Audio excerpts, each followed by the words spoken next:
Hello friends, welcome to my YouTube channel. Exercise 5.2 से question number 7 करेंगे। Where will the hour hand of a clock stop if it starts from 6 and turns through one right angle. Hour hand जो है clock की वो कहाँ पे रुकेगी अगर वो 6 से स्टार्ट हो रही है और एक राइट एंगल मूव करती है। तो देखिए, क्लॉक के ऊपर 1 से लेके 12 तक की काउंटिंग होती है। अब यहां पे 6 से स्टार्ट करना है, 6 पे है तो मैं 6 पे बनाता हूं इस तरह से। ये मैंने 6 पे आवर हैंड बनाई है और इसको एक राइट एंगल मूव करना है। एक राइट एंगल का मतलब है 3 काउंटिंग। क्लॉक के ऊपर 3 पार्ट्स से मिलके एक राइट एंगल बनता है 90 डिग्री का। क्योंकि ये टोटल 12 पार्ट्स होते हैं, ये मैंने पिछली वीडियो में भी बताया आपको। ये पूरा सर्कल होता है एक रिवॉल्यूशन, और रिवॉल्यूशन पूरा 360 डिग्री का होता है। और इसके जब 12 डिविजन्स किए जाते हैं इक्वल इक्वल, तो एक डिवीजन के हिस्से में आती है 30 डिग्री, यानी यहां से यहां तक 30 डिग्री। तो एक के हिस्से में अगर 30 डिग्री आ रही है तो 3 पार्ट्स के हिस्से में आएगा 90 डिग्री। तो यानी 90 डिग्री चलने के लिए इसको 3 पार्ट आगे चलना पड़ेगा, 1 2 3, तब जाके एक ये राइट एंगल बनेगा इस तरह से। तो 9 से चलना शुरू हुए और एक राइट एंगल बना दिया। राइट एंगल बन गया तो सुई कहां पे रुक रही है? ये रुक रही है 9 के ऊपर। बस ये 9 ही आपका आंसर है। तो क्वेश्चन में यही पूछा था आपसे कि 6 से चल रहे हैं और एक राइट एंगल मूव कर लिया तो घड़ी के ऊपर कहां पे पहुंच जाओगे? तो आप पहुंच गए हैं 9 पे। तो 9 आपका आंसर है।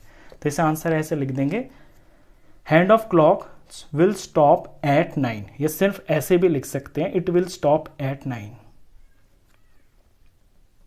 It will stop at 9। B part देखिए, from 8 and turns through 2 right angles. अब 8 पे है आपकी जो सुई है, हैंड है वो 8 पे है, तो 8 पे बना लेते हैं इसे। ये मैंने 8 पे बना ली। And turns through 2 right angles. अब 2 राइट एंगल घूमना है, तो 2 राइट एंगल का मतलब है अगर 3 पार्ट से एक राइट एंगल बनता है तो 3 का डबल यानी कि 6 पार्ट से फिर 2 राइट एंगल बनेंगे। तो यहां से आपको 6 काउंटिंग चलनी है आगे। तो 8 के आगे 6 गिनना है, 1 2 3 4 5 6, यहां पे पहुंचोगे आप। और 2 राइट एंगल आप ऐसे दिखाओगे भी, 1 पार्ट 2 पार्ट 3 पार्ट, तो यहां पे ये इस तरह से 2 एंगल बनेंगे। ये चीज 8 से 11 एक राइट एंगल हो गया, 11 से 2 दूसरा राइट एंगल हो गया। तो 2 राइट एंगल जब आप मूव हुए 8 से तो आप 2 के ऊपर पहुंच गए। बस यही आपका आंसर है। तो इट विल स्टॉप एट 9, जो आवर हैंड है वो 2 पे इट विल स्टॉप एट 2, ये 2 पे बंद होगी, मतलब 2 पे जाके रुकेगी। तो it will stop at 2। Next part है C part, from 10 and turns through 3 right angles. अब जो सुई है वो 10 से चलना शुरू होगी और वो 3 राइट एंगल्स मूव करेगी घड़ी के ऊपर। तो बताइए वो कहाँ जाके रुकेगी? तो पहले 10 पे बना लेता हूं मैं।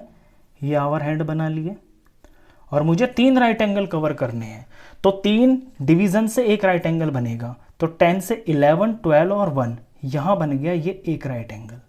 इसके बाद अगले जो 3 पार्ट है उनसे एक राइट एंगल बनेगा। 1 के बाद 2 3 4, ये दूसरा राइट एंगल बन गया। 2 हो गए, 3 चलना है, तो 4 के बाद फिर से 3 काउंटिंग पढ़ेंगे तो अगला राइट एंगल बन जाएगा। 5 6 7 यहां पे हो गए। तो 10 से चले एक राइट एंगल, 2 राइट एंगल और ये 3 राइट एंगल, पहुंच कहां गए? 7 के ऊपर। तो 7 ही आपका आंसर है। तो यहां पे hour hand will stop at 7. It will stop at 7. D part देखिए, डी पार्ट के अंदर from 7 and turns through 2 straight angles. तो पहले 7 के लिए सुई बना लेते हैं। 7 के ऊपर है आवर हैंड और इसे चलना है 2 स्ट्रेट एंगल्स। तो ये बनाई मैंने 7 के ऊपर आवर हैंड। अब 2 स्ट्रेट एंगल्स, देखिए स्ट्रेट एंगल जो होता है, स्ट्रेट एंगल बिल्कुल स्ट्रेट एंगल होता है ऐसे। ये 2 राइट एंगल से मिलके बनता है। 2 राइट एंगल से मिलके एक स्ट्रेट एंगल बनता है। अब ये दो स्ट्रेट एंगल है, तो दो स्ट्रेट एंगल्स का मतलब हो गया कि चार राइट एंगल। सिंपल सी बात है यही।